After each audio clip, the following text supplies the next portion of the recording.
하나님께서 우리에게 주시는 말씀은 마태복음 14장 13절로 21절까지입니다. 제가 가진 신약 성경 23면입니다. 마태복음 14장 13절로 21절까지 하나님의 말씀을 제가 봉독해 드리겠습니다. 예수께서 들으시고 배를 타고 떠나사 따로 빈들에 가시니 무리가 듣고 여러 고을로부터 걸어서 따라간지라. 예수께서 나오사 큰 무리를 보시고 불쌍히 여기사 그 중에 있는 병자를 고쳐 주시니라. 저녁이 되매 제자들이 나와 이르되 이곳은 빈들이요 때도 이미 저물었으니 무리를 보내어 마을에 들어가 먹을 것을 사 먹게 하소서. 예수께서 이르시되 갈 곳 없다. 너희가 먹을 것을 주라. 제자들이 이르되 여기 우리에게 있는 것은 떡 5개와 물고기 2마리 뿐이니이다. 이르시되 그것을 내게 가져오라 하시고 무리를 명하여 잔디 위에 앉히시고 떡 5개와 물고기 2마리를 가지사 하늘을 우러러 축사하시고 떡을 떼어 제자들에게 주시매 제자들이 무리에게 주니 다 배불리 먹고 남은 조각을 12바구니에 차게 거두었으며 먹은 사람은 여자와 어린이 외에 5,000명이나 되었더라. 아멘. 오늘 말씀을 생각하면서 한번 따라하겠습니다. 빈들과 같은 인생, 오병이어의 기적을 체험하며 살겠습니다. 아멘. 얼마 전 이 목회자들이 친구들이 이제 딸 결혼식을 기마해서 조촐한 환갑 잔치를 셀프로 가졌습니다.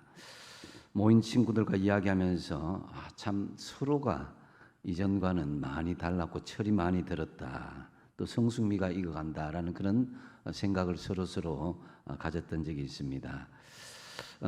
본인이 암 투병하면서 중한 질병으로 이겨내는 친구가 있는가 하면은 반대로 아내가 암 투병하는 친구, 또 어떤 친구는 자식을 먼저 떠나보낸 친구, 또 아내와 사별한 친구도 있었고, 또 지금도 여러 가지로 어려움 겪는 그런 친구들의 이야기를 들으면서 세상을 다 초연하고 초월한 듯이 숙연한 그런 감정이 들기도 했습니다. 이 모든 것이 이제 세월이 지나가면서 모든 것이 내려놓고 비워놓는 그런 마음들을 가지니까 초월한 그런 모습들을 조금 배우게 된 것이 아닌가라고 느껴집니다. 우리는 살면서 비우지 못하게 되면 굉장히 힘들어지는 경우가 많이 있습니다.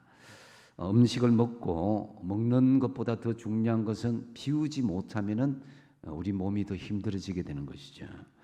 물질도 비우지 못하게 되면 물질에 대한 집착이 더 심하게 되고 힘들게 되는 그런 마음들이 생깁니다. 이 자존심도 비우지 못할 때에 분노하고 또 괴로움에 잠 못 이루기도 합니다. 자식에 대한 비움이 없으면은 실망과 갈등도 이어지게 되는 것이죠. 또 하나님과의 우리 관계에서도 내려놓고 비우지 않으면은 시험이 들고 넘어지기도 합니다. 성전인 우리 자아를 주님께 온전히 비워드리지 않으면은 성령님께서 역사하실 수 없을 뿐만 아니라 우리도 온전한 성전이 될 수가 없는 것입니다. 바로 예수님께서 오늘 본문에서 빈들의 이 현장에 나타나신 것입니다. 본문 13절 중반에 배를 타고 떠나사 빈들에 가셨다 그랬는데요. 이 빈들이 이 베세다 빈들이었습니다. 이곳은 주님을 갈망하는 갈급한 장소이기도 했습니다.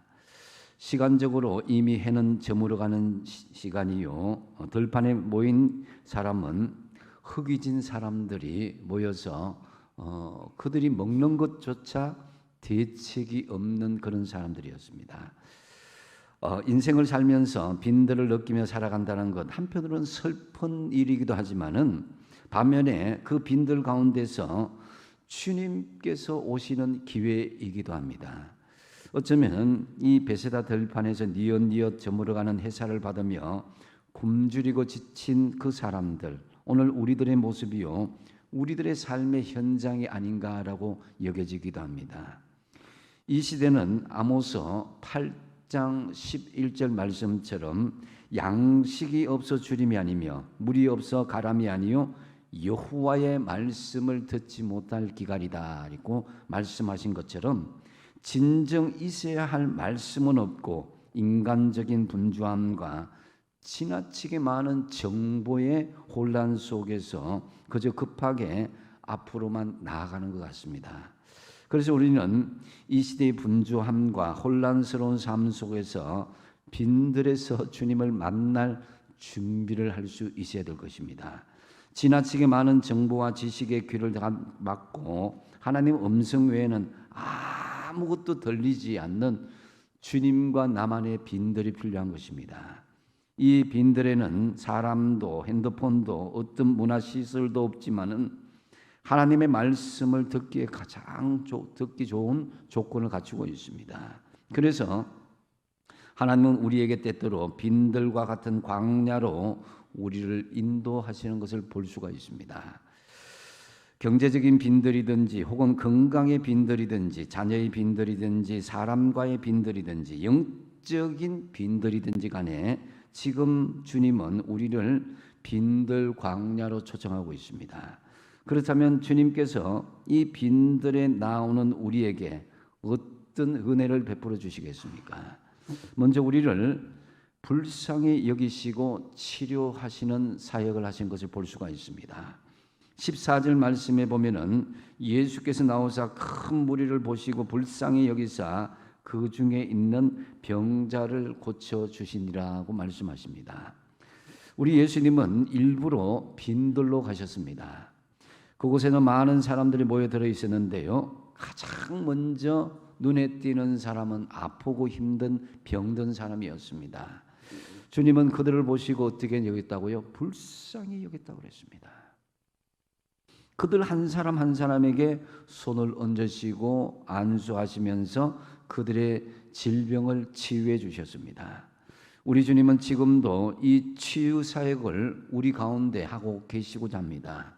바로 교회를 통해서 이 일을 계속하고 계시는데요, 이 치유의 은혜가 저와 여러분에게 임하시기를 바랍니다. 지금 우리에게 주어진 메마른 육체의 빈들, 물질의 빈들, 자녀의 빈들, 마음과 영혼의 빈들과 같은 광야길은 우리 신앙인들에게는 생소한 길이 아닙니다. 인생의 빈들을 걷지 않은 성경의 위인은 없습니다. 아브라함과 모세, 야곱, 다윗, 그리고 예수님까지, 특별히 예수님은 처음 놓으셨던 그 자리가 쓸쓸한 말구유의 빈들이었습니다. 예수님이 앉으셨던 자리는 세리와 죄인들이 있었습니다. 예수님이 서신 자리에는 세상에서 버림받는 인생들이 있었습니다. 그야말로 빈 인생들이 모여들었던 것이죠. 가늠한 여인이 있었고 이 땅에 여러 남편이 있었지만 아무 소망 없이 살던 우물간의 여인도 만났습니다. 수많은 병자와 귀신 들린 사람들이 있었습니다. 그들은 그야말로 빈들과 같은 인생이었습니다. 교회에 한동안 출석하지 않다가 오랜만에 마음에 혼란함이 있고 또 어려움이 있어서 교회에 출석한 어떤 분이 계셨는데, 그때 마침 부른 찬송이 찬송가 183장 빈들의 마른 불같이라는 그런 찬송이었습니다. 이 찬송을 부르다 보니까 갑자기 눈물이 울컥 쏟아지는 거예요. 자신이 이 찬송가와 같이 빈들의 마른 불 같은 시들은 영혼이었다 하는 거죠.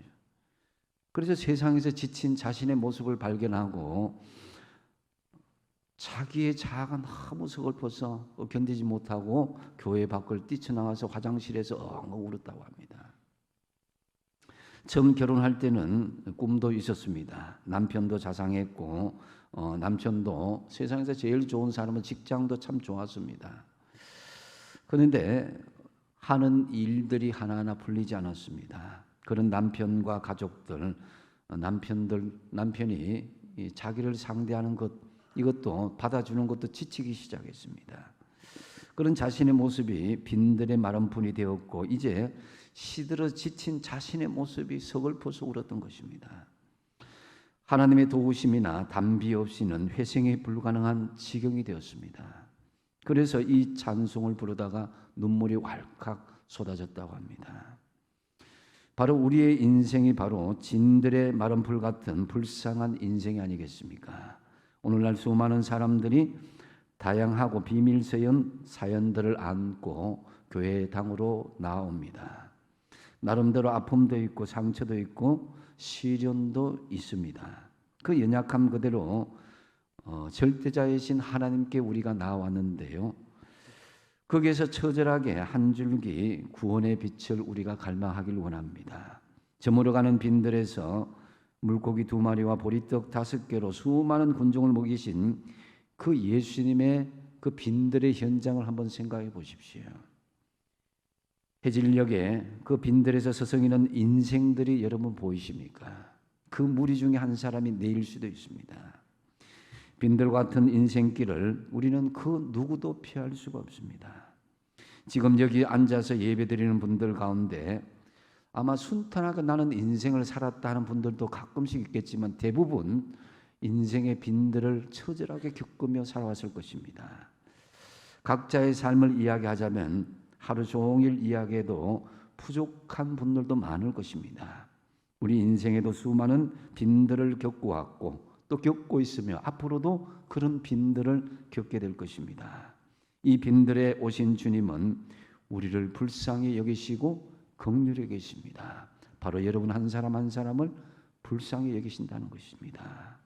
예수님께서 마태복음 9장 13절 상반절에 너희는 가서 내가 긍휼을 원하고 제사를 원치 아니하노라 하신 뜻이 무엇인지 배우라 그랬습니다. 예수님께서 우리를 긍휼히 계신 것을 우선으로 한다는 것입니다. 내가 너희들의 예배를 받기보다는 내가 너희들의 긍휼의 마음을 불쌍히 여기는 마음을 내가 너희들에게 전달되길 원한다는 것입니다.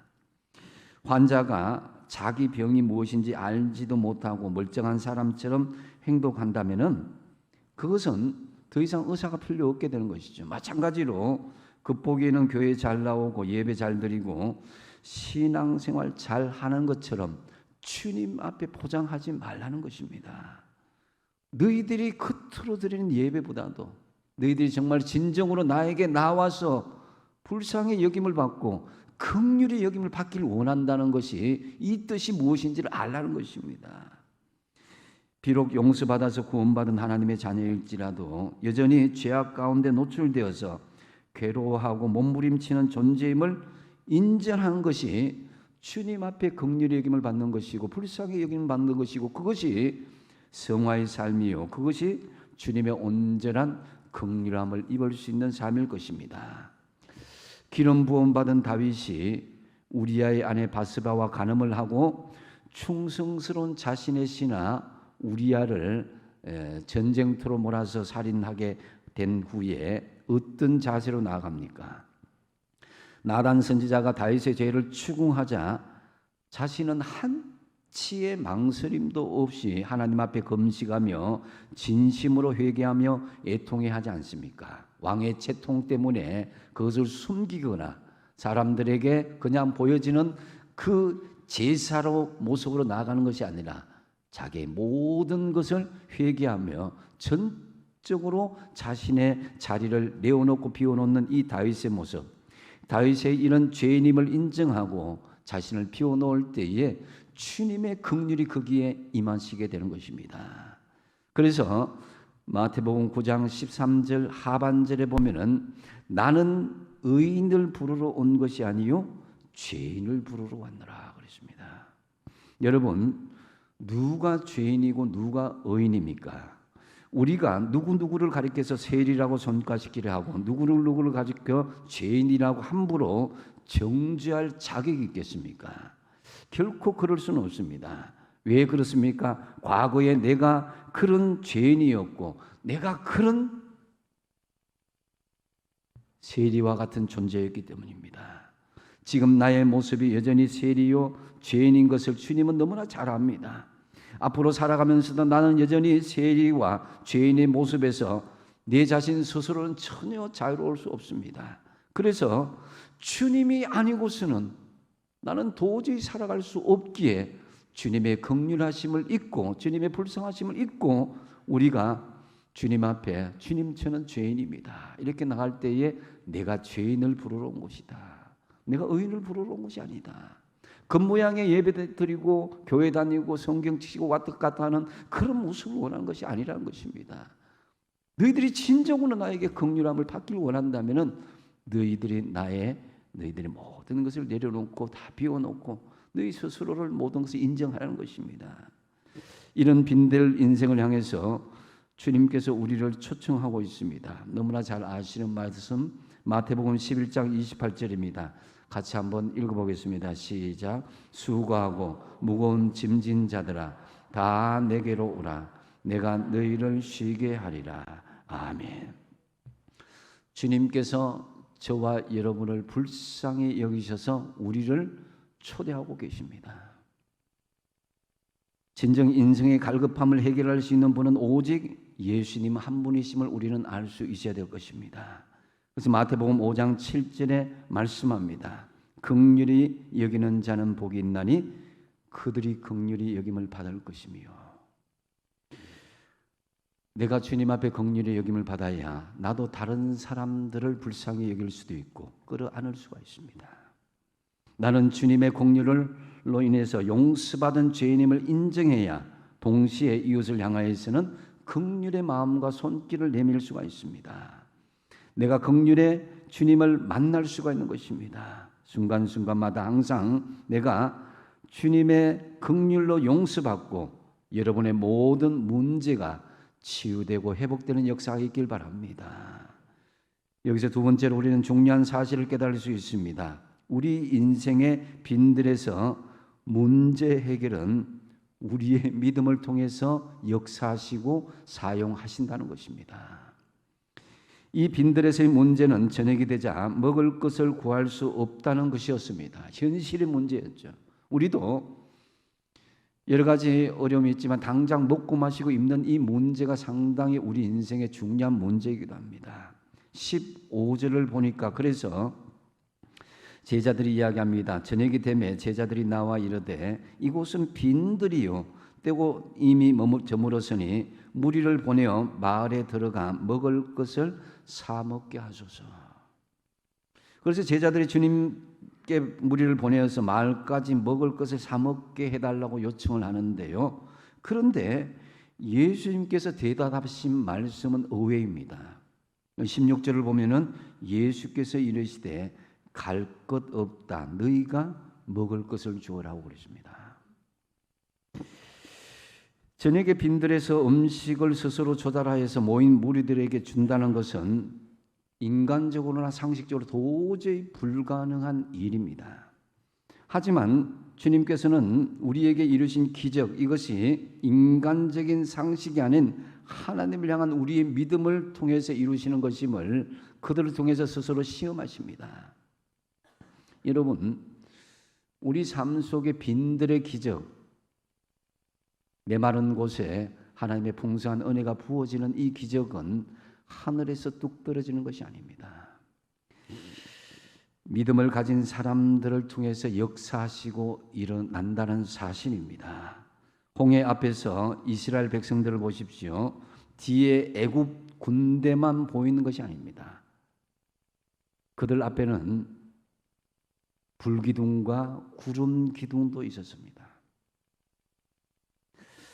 기적이 눈앞에 있었음에도 불구하고 그들은 무엇을 두려워했습니까? 홍해를 두려워하고 애굽 군대를 두려워했습니다.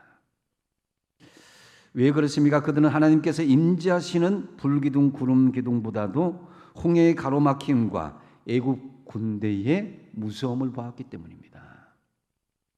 우리도 마찬가지입니다.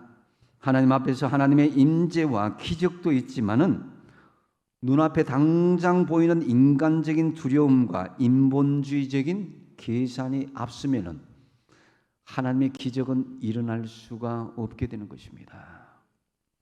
여기서 우리는 인간적인 판단하에 할 수 없다고 생각하면 할 수 없게 되는 것이요. 믿음을 가지고 할 수 있다는 믿음을 가지면은 여러 어려움도 극복하고 하나님께서 믿음의 기적, 오병이의 기적을 우리에게 보여주신다는 것입니다. 하나님 이처럼 우리의 작은 믿음을 통해서 역사하시는 것을 볼 수가 있습니다. 너희가 먹을 것을 주어라. 주님, 제가 가진 거 없는데요.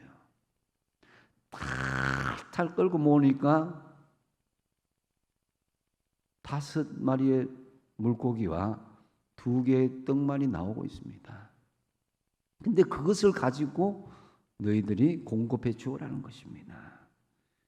이 빈들의 문제가 우리의 믿음과는 상관없는 것이라고 생각할 수도 있습니다.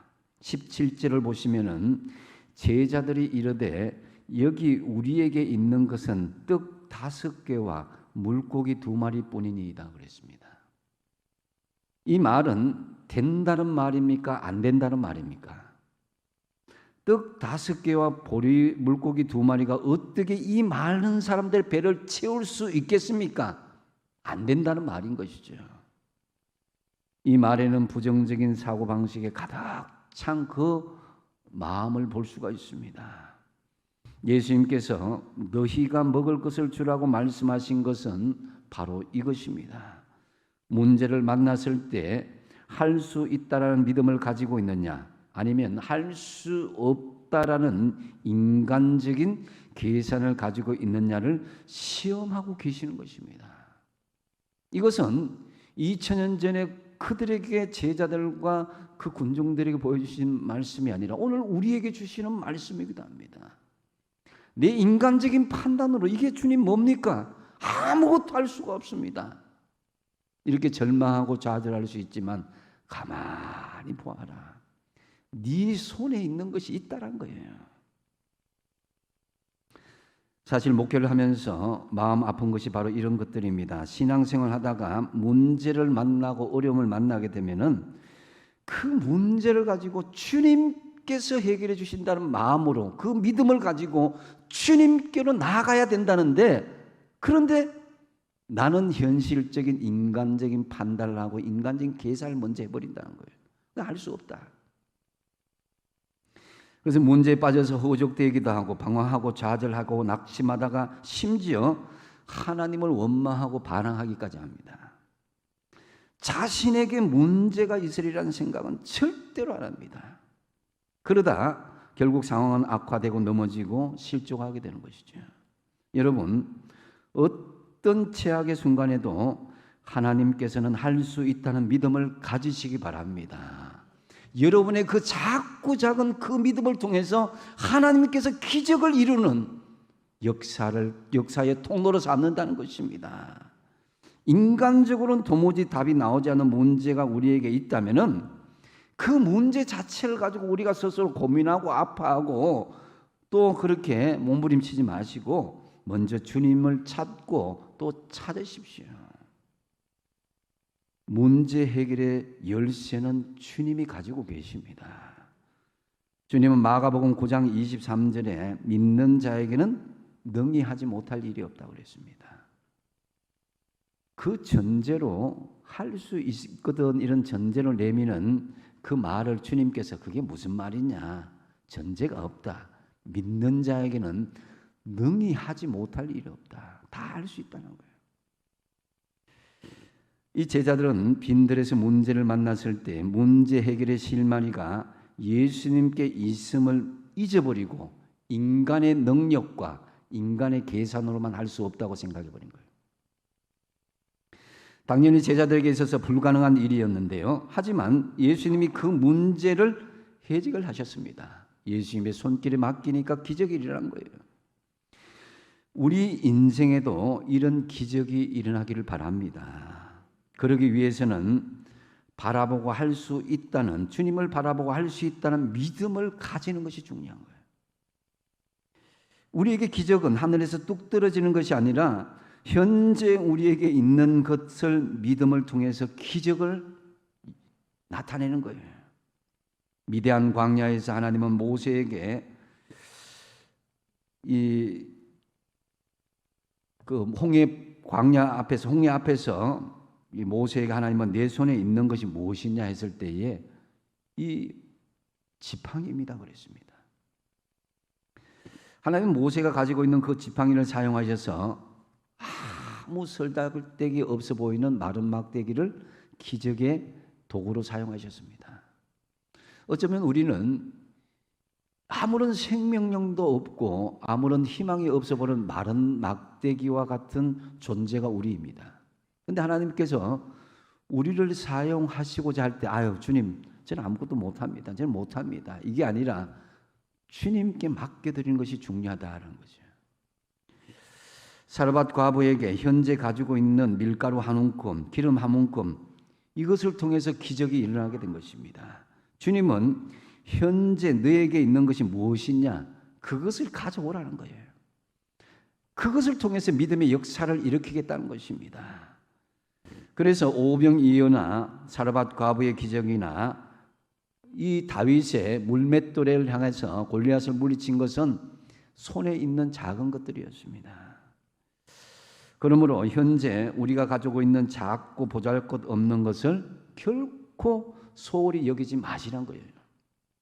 우리는 때때로 자신을 되돌아보면서 너무 작아 보일 때가 있고 초라하게 여겨질 때가 있습니다. 스스로 막 절망하고 좌절하죠. 그러나 주님은 그 작고 보잘것없는 그 모습들 그것을 통해서 우리를 불쌍히 여기시고 그 기적을 일으키는 거예요. 그래서 중요한 것은 우리의 작은 것들, 작은 정성, 작은 순종, 작은 희생의 믿음 그것을 주님께 내어드릴 때에 기적이 일어난다는 것입니다. 내 속에 머물러 있으면 안 되는 거예요. 내게 주신 재능과 물질, 내게 주신 시간, 내게 주신 모든 것을 나는 부족하지만 주님께 투자하면은 그 기적의 역사는 몇 갑절이나 일어나게 되는 것입니다. 적어도 30배, 많으면 100배, 여러분에게는 1000배, 10,000배의 그런 기적의 역사를 체험하시기 바랍니다. 그리고 빈들의 기적은 또 중요한 것은 주어진 것에 감사할 때 기적이 일어난다는 거예요. 18절, 19절 하반절에 같이 한번 읽어보겠습니다. 시작. 하늘을 우러러 축사하시고 떡을 떼어 제자들에게 주심에 제자들이 무리에게 주니. 여기서 축사하시고 유카리스테오 명사형으로는 유카리스트라 그러는데 감사, 성찬, 또 주의 만찬 이런 뜻입니다. 중요한 것은 유카리스테오라는 말은 감사하다, 감사를 드리다라는 뜻이에요. 즉 예수님은 이 떡 5개와 물고기 2마리로 하나님 앞에 감사하며 드렸다라는 거예요. 이것은 곧 우리를 향한 주님의 마음인데요. 주님께서 나온 사람들이 언제 나왔든지 어디서 나왔든지 주님께서 거부하지 않습니다. 지붕을 뚫고 나올 때에 사람들은 손가락질하고 왜 저렇게 예의가 없느냐 이렇게 하지만은 주님은 그들의 마음을 받아주신다고 그랬어요.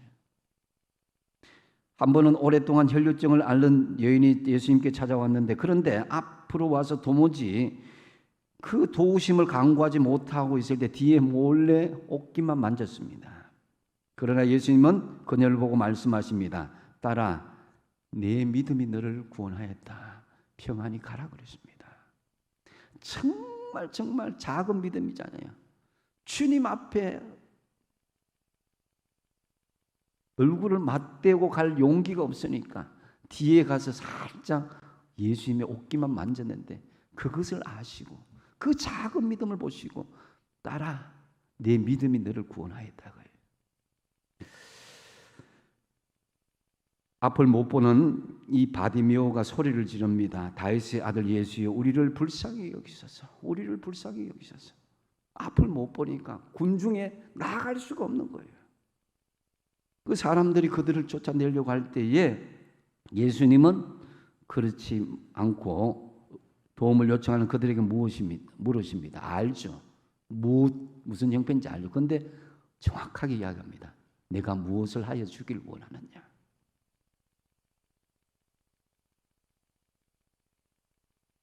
우리 주님은 우리 마음을 아시는데도 불구하고 정말 지푸라기 같은 작은 겨자씨와 작은 그 믿음을 고백하기를 원합니다. 가지고 오기를 원한 거예요. 이까지 끝 해서는 안 됩니다. 여러분이 가진 재능과 여러분이 가진 작은 것들 이까지 하는 거예요. 그 작은 믿음도 주님은 소중히 보신다는 거죠.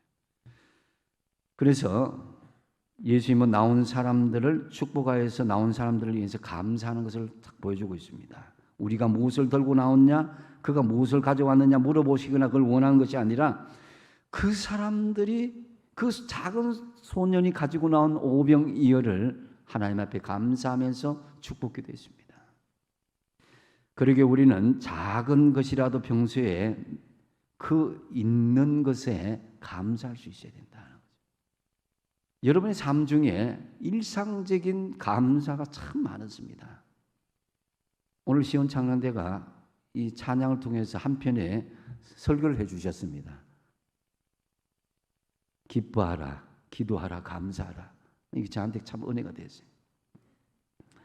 그런데 우리가 이 감사는 일상의 감사 속에 있어야 그 감사가 평소에 늘 우리가 감사란 말이 나올 수가 있습니다. 그래서 집안에서 엄마가 또 아내가 음식을 차려올 때 불평하지 말고 맛있게 먹어야 돼요. 감사하면서 먹어야 됩니다. 언제 불평하다가 보면 그 그릇이 빼앗길 수가 있어요. 그 자식들 중에서도 사사건건 반항하고 막 이렇게 다투고 막 이렇게 갈등하는 자녀들이 있는데 여러분 감사하셔야 됩니다. 가출하지 않은 거 얼마나 다행인지 모릅니다. 요즘 아이들 대단합니다. 월급 적다고 남편 막 이렇게 닥달하지 마십시오. 지금 뭐 몸 아파 병원에 누워 있지 않고 작은 월급이라도 가져다 주는 것에 얼마나 감사한지 모릅니다. 여러분 세탁하다가 갑자기 빨래거리가 얼마나 많은지 불평하지 마십시오. 빨래거리가 많다는 것은 가족들이 건강하다는 지표입니다. 건강하기 때문에 활동을 많이 하고 땀을 많이 흘린다는 거예요. 감사하는 거예요. 새벽을 깨울 때 알람 소리가 나서 막 신경 끌려서 억지로 이렇게 끄지 마시고 내가 내 힘으로 살아있고 그것을 끌 수 있다는 그것만으로 감사할 수 있어야 되는 거예요. 내가 숨 쉴 수 있는 것만으로도 감사할 수 있어야 된다.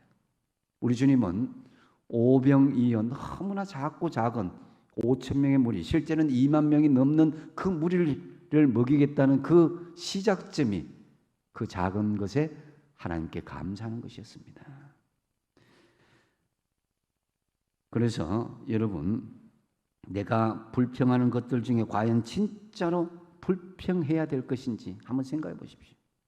그것이 감사한 내용이 아닌가를 한번 뒤집어 보시라 이거예요. 골로새서 3장 15절을 한번 읽어보겠습니다. 골로새서 3장 15절 시작. 그리스도의 평강이 너희 마음을 주장하게 하라. 너희는 평강을 위하여 한 몸으로 부르심을 받았나니 너희는 또한 감사하는 자가 되라. 아멘. 평강으로 한 몸으로 우리가 부름을 받았나니 이건 교회 공동체를 이야기하는 거예요. 몸된 교회 공동체의 머리는 우선 예수님이시고 우리 성도들은 지체로서 부름을 받아서 그래서 교회 공동체가 한 몸이 된 거예요. 우리를 한 몸으로 왜 불러주셨습니까? 평강을 위하여. 교회 공동체 안에 평강이 있어야 되는 거예요. 그리스도의 평강은 그리스도 안에서 나도 평강이 되고 너도 평강이 되고 이렇게 사랑의 공동체를 이루고 살아야 사랑의 열매를 맺어야 그게 평강이 있는 것입니다. 아무리 팔을 걷어붙이고 열심히 봉사하고 교회 다닌다 할지라도 성도들끼리 등지고 담쌓고 그렇게 살아서는 아무런 평강도 있을 수가 없는 거예요. 평강을 위해서 함께 한 몸으로 부름을 받았다면 우리는 서로 평강의 마음으로 서로에게 감사할 수 있어야 된다는 거예요. 평강 가운데 거하면서 그래서 감사가 넘치는 교회 공동체를 만들어 나가시는 저와 여러분 되시기 바랍니다. 내가 먼저 평강을 주어야 평강이 오고 내가 먼저 감사를 표현해 그 감사가 돌아오는 거예요. 특별한 일이 없으면 감사하기는 쉽지는 않습니다만, 그러나 믿음으로 사는 성도들에게 기적이 일어나고 고마운 일이 있어서 감사하기보다는 어려운 일을 만나고 절박한 상황이 생겨도 그 가운데 하나님의 도우심을 믿고 감사할 수 있어야 되는 거예요. 성도들은 기적이 먼저가 아니라 감사가 먼저야 되는 거예요. 감사할 때 하나님의 기적이 시작되는 거예요. 그래서 내게 주어진 작고 일상적인 것에 감사하면서 오병이와 같은 기적을 일으키기 바랍니다. 이제 말씀을 정리합니다. 지금 우리 인생은 빈들과 같은 인생의 연속입니다. 이런 빈들의 현장에 우리 주님께서 찾아오십니다. 빈들의 현장에서 먼저 불쌍히 여기시고 우리를 치료하십니다. 우리 주님께서 우리를 불쌍히 여기시고 치료와 회복의 은혜가 우리가 있어야 되는 거예요. 두 번째로 우리의 믿음을 통해서 역사하시고 사용하신다는 거예요. 우리가 가진 것은 주님이 주신 것입니다. 아무리 작은 것이라도 주님께 내어놓으면 그 믿음의 기적의 역사는 시작되는 거예요. 그리고 감사할 때 그 기적이 일어난다는 거죠. 감사는 때와 조건을 따지지 말아야 됩니다. 모든 일에 감사할 때 기적이 일어나게 되는 것입니다. 참으로 우리 인생의 빈들에서 하나님의 기적을 체험하는 저와 여러분 다 되시기 바랍니다. 기도하겠습니다.